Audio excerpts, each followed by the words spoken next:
শুক্রবার শুরু Bangladesh Zimbabwe series. অতীত অভিজ্ঞতা বলে বিশ্বকাপের আগে টাইগার শিবিরে অনেক এক্সপেরিমেন্ট চলে, এবার অন্তত তা হচ্ছে না। নাজমুল হোসেন শান্ত নিজেই জানিয়েছেন এমনটা। সেরা একাদশ নিয়েই খেলবে টিম টাইগার। প্রথমত ক্যাপ্টেন হিসেবে সিরিজটা জিততে চাই, এটা হলো প্রথম টার্গেট। এবং প্রস্তুতির কথা যেটা বললেন, অবশ্যই ওটা তো মাথায় থাকবে। প্রস্তুতি নিতে গিয়ে যে আমরা খেলাটা হালকাভাবে নিব বা অনেক এক্সপেরিমেন্ট করতে যাব তাও না, কারণ এক্সপেরিমেন্ট করার প্রয়োজন হবে না এই কারণে যে 15টা প্লেয়ার এখানে আছে সবাই ক্যাপাবল ওই টিমকে হারানোর জন্য। উইকেট দেখার পর ক্যাপ্টেন কোচের লম্বা আলোচনা, তা অবশ্য প্রথম টি-20 উইকেট নিয়ে কম, অন্য বিষয়গুলো নিয়েই সবচেয়ে বেশি।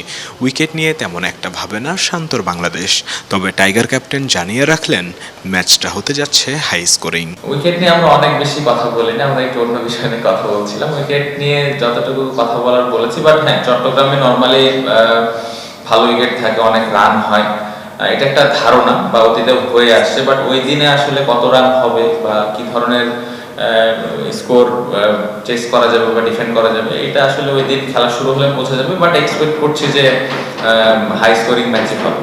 জিম্বাবুয়ে দল বিশ্বকাপে জায়গা পায়নি, বাংলাদেশের বিপক্ষে এই সিরিজের গুরুত্ব তাদের কাছে তবুও অনেক বেশি। বাতাসে ঘুরে বেড়াচ্ছে 3-0, 4-0, এমনকি 5-0 ব্যবধানেও নাকি হারতে পারে সিকান্দার রাজা Zimbabwe. Sir, I cannot predict the future, that I can't do, but I sincerely hope and pray that it's not going to be a series as you said it might be. No, I don't think so. We have come here with the right mindset and we've come here prepared. সঠিক mindset নিয়ে খুব ভালো প্রস্তুতি নিয়ে আমরা এই series খেলতে এসেছি। আমরা জয়ের জন্যই বাংলাদেশে এসেছি। আপনার প্রশ্নের উত্তর দিতে গিয়ে যদি বলি 3-0, 4-0, 5-0 ব্যবধানে জিতবো, ব্যাপারটা বাংলাদেশের প্রতি অসম্মান করা হবে।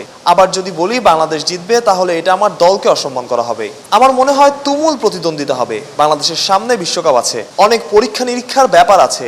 ইনশাআল্লাহ দুই দলের জন্যই ভালো সিরিজ হবে।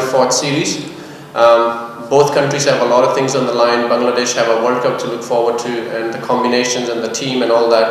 We have a legacy and we have our own missions to accomplish.